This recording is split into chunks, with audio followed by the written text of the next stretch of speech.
може да се соочиме со ситуација кога и друг кадар ќе работи само со пациенти со ковид. Гледаме, повторно ќе кажам, тоа е нешто што се случува апсолутно насекаде во Европа, разменуваат дури и праќаат од една и друга држава некои европски земји соседни пациенти. Се надевам дека нема да се случи некој такво сценарио, но еве и за такви моменти се спремаме. Дали со ова изјава министерот Филипче признава дека неподготвени го дочекавме долго најавуваниот есенски бран на пандемијата? Дали министерот однапред признава пораз од ковидот? Македонија од ден во ден урива нови рекорди на коронавирусот.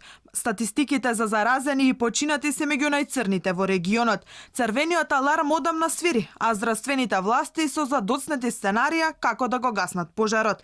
Во инфективните оделенија низ целата земја речи се и да нема слободен кревет, а во главниот град се полни е единствената модуларна болница. Заразени со тешка клиничка слика имаат потреба од хоспитализација, ама нема каде да бидат примени. Интерни оделенија во болниците широм државата ќе станат ковид центри. Интернистите и останатиот медицински персонал ќе лекува позитивни на ковид. Дури ќе се мобилизираат сите медицински лица од јавното здравство во борба со епидемијата.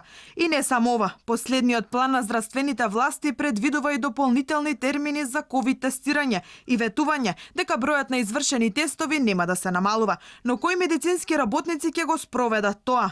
Првиот човек на Центарот за јавно здравје Александар Стојанов вели дека има кусок од медицински кадар, а освен тоа и техниката често се расипува, па се усложнува работата и издавањето на резултатите. Во моментот останати сме без двајца епидемиолози и еден микробиолог. Едниот е на боледување веќе подолго време, другиот најде работа во Холандија и колешка е на породилно отсуство. Имаме отсутни по други основи, но добиваме и помош од други институции, така да ја компензираме работата со напор.